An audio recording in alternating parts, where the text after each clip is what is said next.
안녕하세요. 쿠레이터 다나 민봉입니다. 오늘은 저희가 각자의 입시 전형과 썰에 대해서 풀어서 후배님들에게 도움이 되고자 영상을 한번 찍어보게 되었는데요. 저 같은 경우에는 체대생이지만 재외국민 특별전형 3년 특례로 들어온 케이스라 그 전형과 입시 썰에 대해 풀어보도록 할 것입니다. 저는 여러분들이 흔히 많이 들어오는 학생부 종합전형인 네오르네상스 전형으로 들어왔지만 일반고랑은 다른 외고에서 입시를 준비했기 때문에 그 점에 대해서 얘기해 보려고 합니다. 제가 외고를 들어가게 된 계기는 중학교 때 그냥 단지 일반고를 가기 싫었어요. 일반고 안 가고 싶고 오빠가 또 이제 자사고를 먼저 앞서 갔어가지고 이제 부모님도 저 또한 약간 일반고 아닌 특목고나 자사고 쪽을 가기를 원하셨고 처음에는 자사고를 준비를 했었다가 사실 그 자사고가 너무 컷이 좀 높아서 뒤늦게 3학년 때 집 근처에 있는 외고로 틀게 된 케이스입니다. 외고에서 힘들었던 점이 정말 많아요. 일단 교과서를 일반고에서 쓰는 거를 전혀 안 쓰고 대학교 원서로 쓰는 거를 1학년 때부터 바로 들어가거든요. 그러다 보니까 저 같은 경우는 영어를 많이 공부를 안 하고 갔었어요, 솔직히. 근데 다른 친구들은 제가 입학했을 당시 거의 반에서 반 이상이 어렸을 때 유학 경험이 다 있던 친구들이었어요.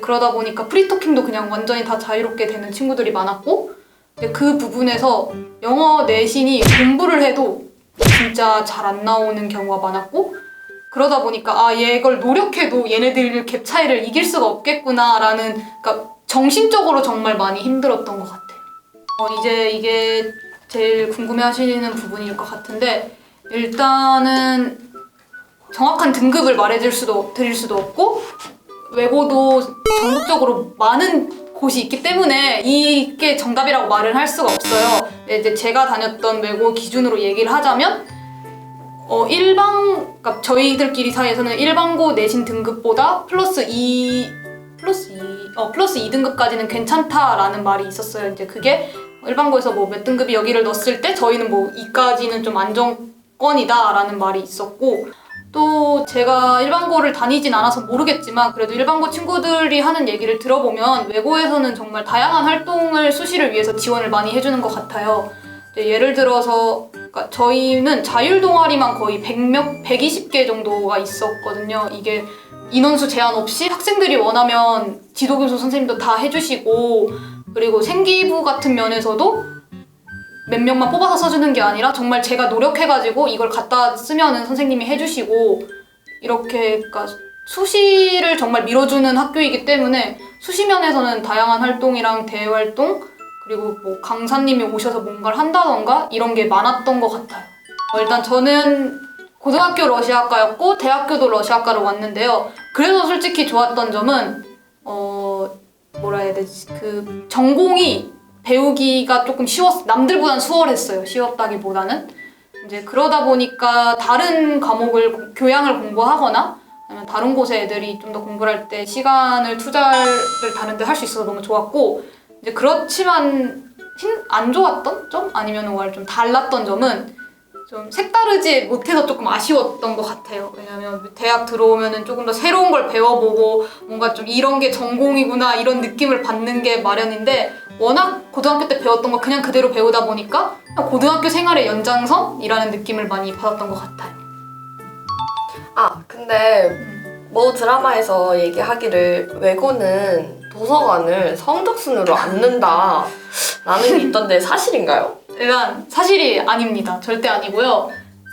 물론 저희 학교, 이것도 저희 학교 기준으로 저희 학교는 그냥 면학실 뽑기로 배정해줘요. 그냥 모두가 똑같은 자리를 하고 그것도 신청하면은 다 기숙사 쓰는 애들은 다 신청하면은 그 독서실 자리 하나씩 주고 그것도 다 추첨제로 이루어지고 있습니다. 그러면 우리 다나 씨 같은 경우는 네오르네상스 전형으로 들어오셨잖아요.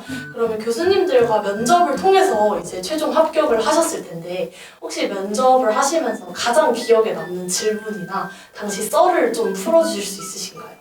이제 저 같은 경우에는 꿈을 콘텐츠 기획자라고 적었는데 이걸 러시아과에다 연결을 시키려다 보니까 러시아 관련 콘텐츠 기획을 하고 싶다고 적었었어요. 그랬는데 거기서 면접관 분께서 그러면 러시아 콘텐츠를 뭘 만들고 싶냐, 구체적으로 프로그램을 어떻게 만들고 싶은지를 물어보시더라고요. 그래서 사실 그 부분에서 조금 당황했던 것 같아요. 근데 이렇게 당황한 거를 면접에서 티를 내기보다는 정말 내 말하는 게 곧 답이며 이것을 정말 지식이 없어도 나는 당당하다라는 거를 드러내는 게 가장 중요한 것 같아요. 안녕하세요. 제1국민 특별전형의 자랑, 제1국민 상면특례의 자랑, 빙봉입니다.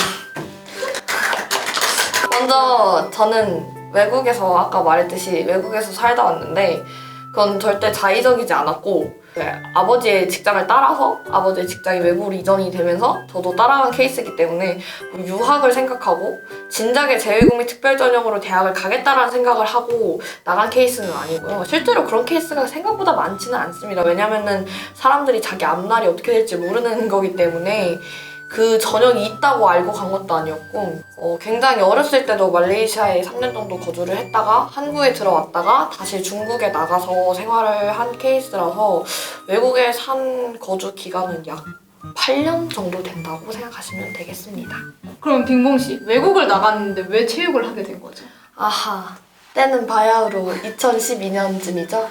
제가 축구를 하겠다고 부모님을 설득하던 13살의 하빙봉은 그렇게 탄생했습니다. 응? 탄생했다? 아무튼 그랬습니다. 그래서 제가 원래 되게 어렸을 때부터 엄청 활동적이어서 유치원도 일반 유치원은 안 다니고 그 유아 스포츠단 이런 데를 다녔습니다. 그래서 저희 주체 못하는 에너지 때문에 아무래도 오빠도 있고 이러다 보니까 이게 자연스럽게 체육이나 뭐 각종 구기 종목을 자연스럽게 접할 수 있었던 것 같고 이제 축구 선수를 하게 된 것은 이제 한 2012년쯤부터인데 축구 선수를 그만두고 나서도 축구 쪽으로 진로를 잡고 싶다는 생각을 많이 했었고 그러면서 대학 입시할 때도 체육 쪽으로 진로를 정해서 가야 되겠다는 생각이 들어서 체육으로 오게 되었습니다.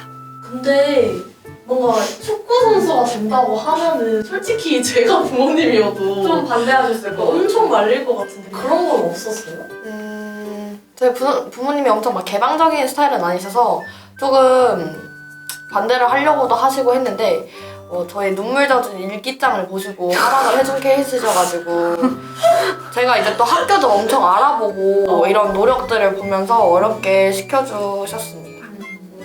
일기장에 어떤 일기장을 보통 그때 숙제로 한 반바닥밖에 안 쓰는데 제가 축구하고 싶은 마음을 한 바닥을 써서 그렇게 해서 냈는데 엄마가 이제 또 몰래 보셨나 봐요. 그거를 이제 딸 가방에서 이렇게 여셔가지고 갔는데 보시더니 저한테 축구가 하고 싶어? 라고 물어보셔가지고 하게 됐습니다.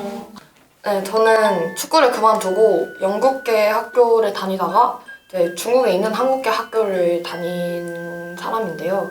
영국계 학교에서는 아무래도 유럽 친구들이 워낙 많다 보니까 인종차별도 알게 모르게 있었던 것 같아요. 사실 그 당시에는.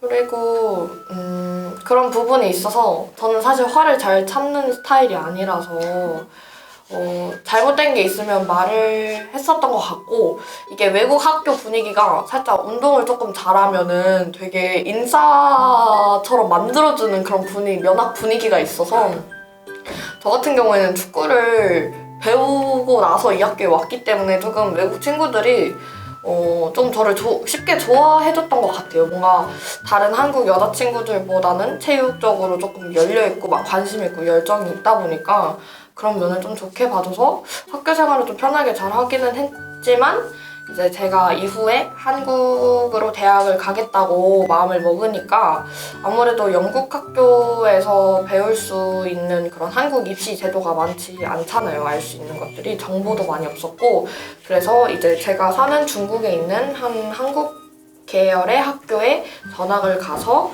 거기서 졸업을 하고 이제 아무래도 한국 입시를 다 같이 준비하는 친구들이다 보니까 그 입시 체제에 맞춰서 다들 분위기가 형성이 잘 되어 있어서 도움이 되었던 학교는 사실 제가 졸업한 한국 학교였던 것 같아요. 재외국민 특별전형에는 3년 특례와 12년 특례로 나뉘어져 있는데 저 같은 경우에 3년 특례로 경희대학교를 입학한 케이스고 경희대학교를 재외국민 특별전형 3년 특례로 들어오기 위해서는 영어와 국어 시험을 봐야 합니다. 내신을 보지는 않지만 출결이나 뭐 기본적인 학교 생활에 대한 서류는 보는 것으로 알고 있기 때문에 그 부분을 절대로 이렇게 쉽게 간과해서는 안 될 것으로 보이고 그리고 이제 지필 전형을 준비를 하다 보니까 이게 지필 전형은 학교마다 시험이 다 달라서 본인이 준비하는 학교의 시험 문제를 굉장히 많이 풀어보는 것을 추천드리고 경희대학교 같은 경우에는 지필 보는 대학 중에서 가장 높아요. 그래서 경희대학교 시험이 그렇게 막 쉬운 편은 또 아니기 때문에 학원을 다니면서 도움을 받았던 것 같고 왜냐면 학교는 아무래도 좀 내신 위주의 친구들을 많이 챙겨주다 보니까 많이 내려놓고 지필에 집중을 많이 했던 케이스이기 때문에 저는 지필을 통해서 경희대학교에 왔습니다. 재외국민 특별전형 멘탈관리법 나단 12년 특례 친구들을 비하하는 것은 절대 아님을 밝힙니다. 아무래도 3년 특례나 12년 특례나 뭔가 해외에서 부모님이 거주하신 그 덕에 함께 공부를 해서 해외에서 한국 학교를 진학할 수 있는 기회를 갖게 된 사람들이기 때문에 함께 공부하면 좋지만 상대적으로 3년 특례 친구들이 조금 더 공부해야 되는 양이 많은 경우들이 많아요. 그래서 아무래도 조금 12년 특례 친구들 중에서도 만약에 3년 특례와 12년 특례 친구들이 함께 있을 때는 좀 3년 특례 친구들이 상대적으로 우리가 방해받는다 이런 생각을 하게 될 때가 있고 저도 한때 했었던 적이 있었던 것 같아요. 그럴 때마다 조금 멘탈이 흔들리기도 하고 저도 12년 특례 친구들 중에서도 이제 조금 밖에 나가서 노는 것을 좋아하는 친구들을 보면서 아 나도 놀고 싶다 이런 생각도 한때 하기도 했던 것 같은데 절대 그런 거를 의식하지 마시고 본인이 해야 될 거를 좀 집중을 하면서 필 문제를 풀다 보면 자기 점수가 엄청 막 가파르게 올라가기보다는 점점 느는 게 확실히 보일 거기 때문에 그런 자기 올라가는 점수를 보면서 멘탈 관리를 하는 게 좋을 것 같고 또 그리고 최대한 입시할 때는 같은 전형의 친구들이랑 어울리는 것을 추천드려요. 아무래도 같이 학원 다니고 이런 친구들이랑 같이 공부하고 이렇게 되면은 서로 동기부여도 되고 같이 으쌰으쌰 하면서 대학 진학 준비를 할 수 있기 때문에 좀 3년 특례 친구들이랑 같이 다니는 것을 추천드립니다. 재외국민 특별전형 3년 특례든 12년 특례든 사실 해당되는 말인 것 같아요. 저도 대학에 오기 전까지는 제가 그 전형에 왔다는 거, 그 전형을 통해서 대학에 진학을 했다는 것 자체로 저 혼자 되게 소심했고 뭔가 밝히면 안 될 것 같았고 숨기고 싶은 뭔가 제 치부라고 생각을 했던 것 같아요. 그리고 대학 진학을 앞두거나 뭐 그 직전에도 붙고 나서도 계속해서 그런 고민들이나 두려움, 걱정 이런 것들이 생기는데 사실은 저는 그렇게 생각해요. 자기가 무슨 전형으로 들어왔든 자기가 가장 힘들었다? 그러니까 사람마다 각자 놓여진 상황에서 최선을 다해서 같은 곳에서 만난 거니까 별로 기죽을 필요도 없고 실제로 그걸 무시하는 사람도 저도 만나본 적이 없고요. 대학에 오고 나서 오히려 뭔가 자기가 가지고 있는 그런 언어적 강점을 최대한 살려서 학교에 잘 적응할 수 있을 것입니다. 이제 7월이고 코로나 때문에 비록 시험이 약 한 달 정도 미뤄지기는 했지만 얼마 남지 않은 이 기간 동안 수시의 첫 번째 스타트를 끊을 재외국민 특별전형 친구들 모두 다 잘 준비해서 꼭 입시 건승하시길 바랍니다. 화이팅 하세요. 와.